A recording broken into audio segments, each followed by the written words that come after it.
चलिए आज हम स्टार्ट कर रहे हैं chapter number 12 area related to circle. सबसे पहले हम इसके फॉर्मूले पढ़ेंगे। वैसे तो हम फॉर्मूले के बारे में जानते हैं, फिर भी एक बार हमने रिमाइंड कर लिया। तो फर्स्ट है आपके पास area of circle. Area of circle, area of circle क्या होगा? Pi r square. फिर आपके पास है area of semicircle. Area of semicircle, area of semicircle होगा आपके पास पाई आर स्क्वायर बाई 2। ठीक है। अब है आपके पास एरिया ऑफ क्वाड्रेंट। देखिए सेमी सर्कल के बारे में आप जानते हैं, क्वाड्रेंट के बारे में शायद ऐसा हो सकता है आप ना जाने, तो मैं पहले क्वाड्रेंट बता दूँ। एक सर्कल को अगर आप 4 इक्वल पार्ट्स में डिवाइड करते हैं, एक सर्कल को अगर आप 4 इक्वल पार्ट्स में डिवाइड करते हैं तो हर एक पार्ट आपका क्वाड्रेंट कहलाता है। ये जो ए बी सी डी मैंने लिखे हैं ना, ये ए बी सी डी, ये हर एक पार्ट आपका क्या है? क्वाड्रेंट। क्या है? क्वाड्रेंट। अब क्वाड्रेंट क्या देखा आपने कि ये सर्कल का क्या है? फोर्थ पार्ट है। तो सर्कल का पार्ट मतलब एरिया का फोर्थ पार्ट है। तो जो एरिया होगा आप उसे 4 से डिवाइड कर देंगे तो आपको क्या मिलेगा? एरिया ऑफ क्वाड्रेंट मिलेगा। अब नेक्स्ट है आपके पास पैरामीटर बोलते हैं हम इसे सर्कमफ्रेंस बोलते हैं। ठीक है। या फिर आप इसे लेंथ भी बोल सकते हैं, सर्कमफ्रेंस, और आप इसे लेंथ भी कह सकते हैं ऑफ सर्कल। ठीक है। तो आपके पास सर्कमफ्रेंस, लेंथ या पैरामीटर ऑफ सर्कल क्या होता है? 2 पाई आर। ये आप सभी जानते हैं। हमारे पास कितना होता है? 2 पाई आर होता है।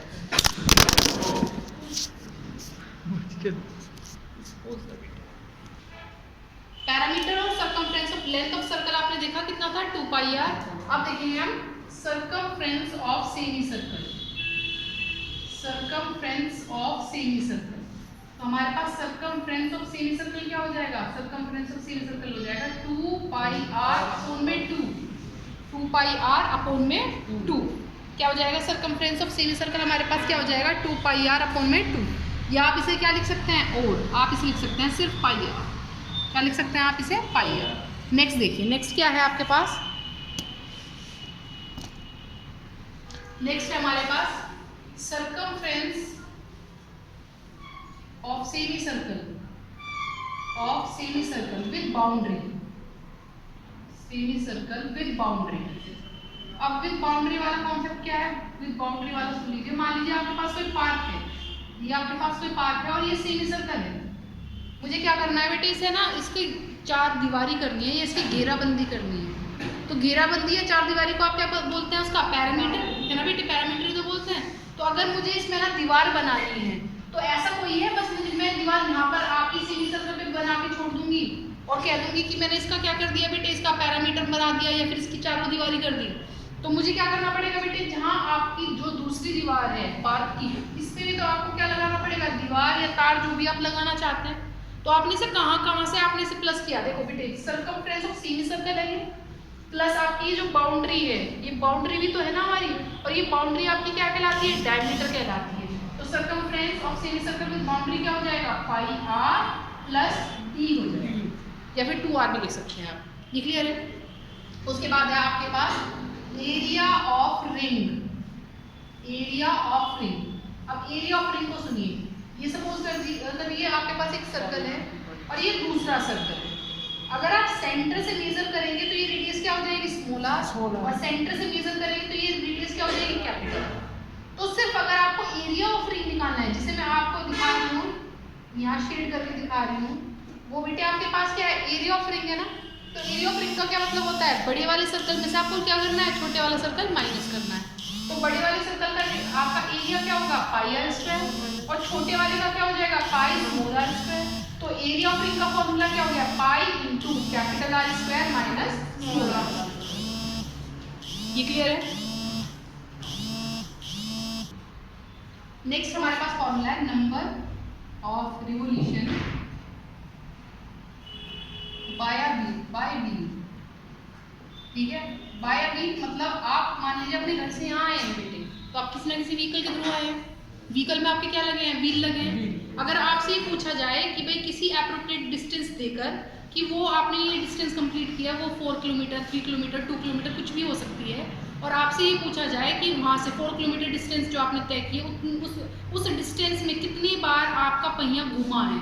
पहिया घुमा है मतलब आपके व्हील ने कितने रेवोल्यूशंस पूरे किए हैं। तो उसे आप किससे निकाल सकते हैं, इस फॉर्मूले से निकाल सकते हैं। Number of revolution by wheel is equals to क्या होगा, distance travelled in 1 minute upon क्या होगा बेटे आपके पास, सर्कमफ्रेंस ऑफ व्हील, अपॉन क्या होगा, सर्कमफ्रेंस ऑफ व्हील। ये क्लियर है। देखिए हमारे पास क्वेश्चन भी है, हम निकाल लेंगे, बहुत इजी है, कोई इतनी बड़ी बात नहीं। नेक्स्ट देखिए, नेक्स्ट आपके पास फॉर्मूला क्या है। देखिए मैंने आपको एक चीज पढ़ाई थी आर्क, और आर्क के लिए आपको पढ़ाया था कि अगर आप सर्कल की सर्कमफ्रेंस पर 2 पॉइंट लेते हैं, सर्कल के सर्कमफ्रेंस पर 2 पॉइंट लेते हैं, तो वो जो पीस आपका बाउंड होगा उसे आप क्या कहते हैं, आर्क कहते हैं। बट अब आपसे क्या पूछा जा रहा है, इसकी लेंथ पूछी जा रही है। जो आपने ए बी आर्क लिया इसकी लेंथ पूछी जा रही है। तो आपके पास लेंथ ऑफ आर्क क्या होगी, लेंथ ऑफ आर्क, आपके पास लेंथ ऑफ आर्क होगी theta upon 360 into 2 pi r. ये सर्कल की सर्कमफ्रेंस पे है, इसलिए सर्कल की सर्कमफ्रेंस ली जाएगी, और सर्कल की सर्कमफ्रेंस क्या होती है, 2 पाई आर। फिर नेक्स्ट है हमारे पास, मान लीजिए बेटे ये आपके पास क्या है, एक सर्कल है, आपने सपोज कर लिया ये एक सर्कल है, और जो ये हमारे पास आर्क थी, जो हमारे पास आर्क थी, आर्क है जो आपके पास, ये जो आर्क है ए बी, आपने इसे बाउंड कर दिया बाय एनी कोड। तो जब आप इस आर्क को बाउंड करेंगे बाय एनी कोड, तो जो ये पोर्शन है, ये जो रीजन है, ये आपका क्या कहलाएगा, सेगमेंट कहलाएगा। क्या कहलाएगा, सेगमेंट कहलाएगा। तो अगर आपको इस सेगमेंट का एरिया निकालना है, अब देखिए यहाँ हमारे पास है ना 2 सेगमेंट बनी है, एक माइनर और एक मेजर। जो भी सेगमेंट आपका सेमी सर्कल से छोटा है वो हमेशा माइनर सेगमेंट, और जो सेमी सर्कल से बड़ा होगा वो हमेशा क्या होगा, मेजर सेगमेंट। तो एरिया ऑफ माइनर सेगमेंट कैसे निकालते हैं, एरिया ऑफ माइनर सेगमेंट। तो एरिया ऑफ माइनर सेगमेंट निकालने का फॉर्मूला है आपके पास theta upon 360 into pi r square minus 1/2 r square sine theta. देखिए आप ये देखते हैं कभी कभी हमारा एंगल 90 डिग्री का भी बनता है, तो अगर 90 डिग्री का एंगल बनेगा तो आप 1/2 आर स्क्वायर साइन थीटा को किससे चेंज कर देंगे, 1/2 बेस इंटू हाइट। अब हमारे पास है एरिया ऑफ मेजर सेगमेंट। अब हमारे पास है एरिया, तो हमारे पास एरिया ऑफ मेजर सेगमेंट का क्या फॉर्मूला है, area of major segment. Area of major segment का कोई फॉर्मूला नहीं है।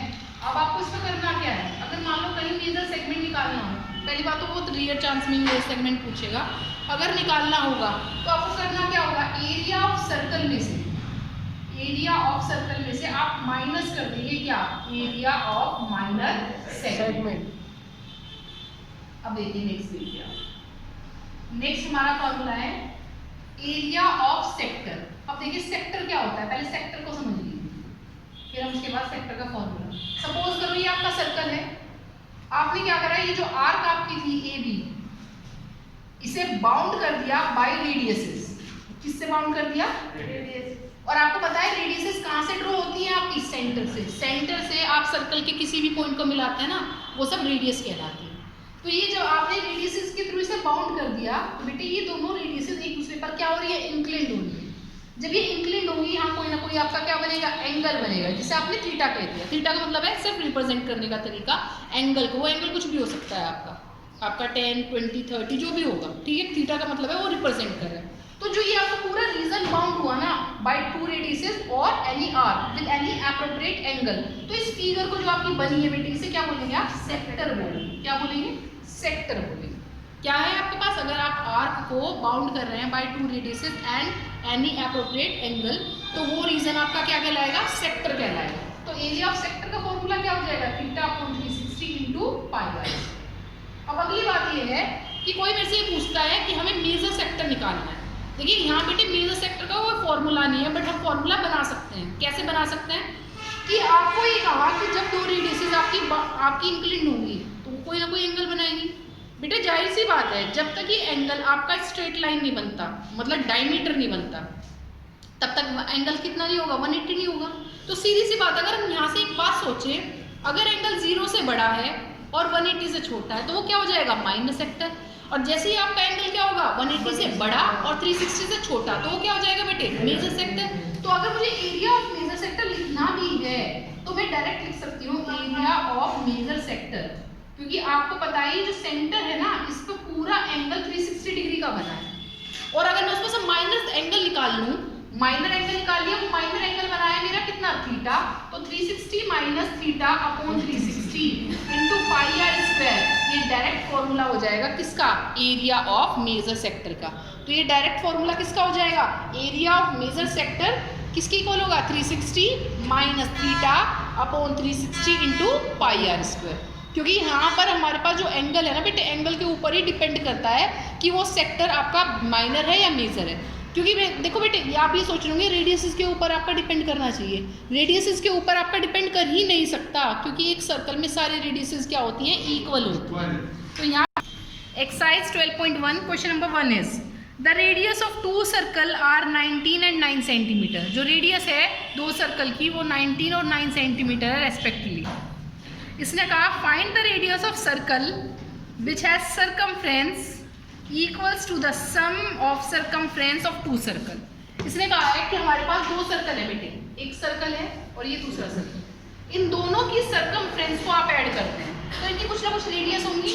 सपोज किया इसकी रेडियस कैपिटल आर है और इस सर्कल की रेडियस जो है स्मॉल आर है, तो आपको कैपिटल आर की वैल्यू दे रखी है 19 सेंटीमीटर और स्मॉल आर की वैल्यू दे रखी है 9 सेंटीमीटर। उसने कहा कि इन दोनों की सरकमफ्रेंस को ऐड करके आपने क्या बनाया, एक नया सर्कल बनाया।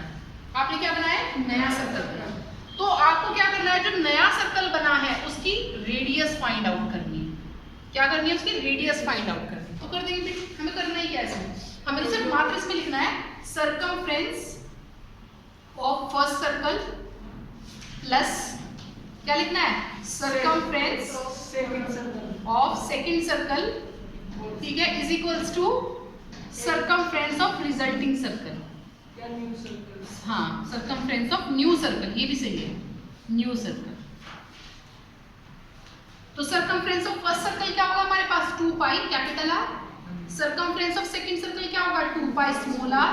और सरकमफ्रेंस ऑफ न्यू सर्कल क्या होगा, 2 पाई r1। क्लियर है। देखिए आप क्या करेंगे, 2 पाई कॉमन लेंगे, ये आ जाएगा capital R plus small r is equals to 2 pi r1। आपने क्या करा, 2 पाई से 2 पाई कैंसिल, कैपिटल आर की value 19 plus 9 is equals to r1। तो आपके पास r1 की वैल्यू क्या आ जाएगी, r1 की वैल्यू आ जाएगी 28 सेंटीमीटर। क्या आ जाएगी, 28 सेंटीमीटर। ये क्लियर है आपको। हाँ बेटे, आप कुछ पूछना हो तो आपको कुछ पूछना है। नेक्स्ट देखिए क्वेश्चन नंबर 2। क्वेश्चन नंबर 2 क्या है, the radius of two circle. जो रेडियस है ना टू सर्कल की वो क्या है, 8 एंड 6 सेंटीमीटर है। इसने कहा find the radius of the circle having area equals to the sum of areas of two circle. अगर आप इन दोनों सर्कल के एरिया को प्लस कर दें तो उसके बाद क्या बनेगा, एक नया सर्कल बनेगा। आपको उस नए सर्कल की क्या बतानी है, रेडियस बतानी है। सॉल्व करेंगे। सबसे पहले हमारे पास फर्स्ट सर्कल है, उसकी रेडियस क्या दी है, 8 सेंटीमीटर। और जो सेकंड सर्कल है उसकी रेडियस क्या दी है, 6 सेंटीमीटर। आपको इन दोनों का एरिया प्लस करके एक नया सर्कल बनाना है जिसकी आपको क्या बतानी है, रेडियस बनानी है। तो हम क्या लिखेंगे इसमें, हमें सिर्फ इतना लिखना है, area of first circle plus area of second circle is equals to area of new circle. तो एरिया ऑफ फर्स्ट सर्कल क्या होगा, pi r square. Area of second circle क्या होगा, पाई स्मॉल आर स्क्वायर। और area of new circle क्या होगा, पाई r1। आप क्या करेंगे, पाई कॉमन लेंगे, ये आ जाएगा capital R square plus small r square is equals to pi r1 square. आपका पाई से पाई क्या हो जाएगा, कैंसिल हो जाएगा। आपके पास यहाँ कैपिटल आर की वैल्यू है 8 स्क्वायर, स्मॉल आर की वैल्यू है 6 is equals to r1 square. तो 8 का स्क्वायर कितना होगा, 64 प्लस 36। 64 और 36 मिलकर कितना बनता है, 100। तो r1 इज इक्वल्स टू 100। तो r की वैल्यू क्या आ जाएगी आपके पास, r1 की वैल्यू √100। तो r की वैल्यू आ जाएगी, r1 की वैल्यू 10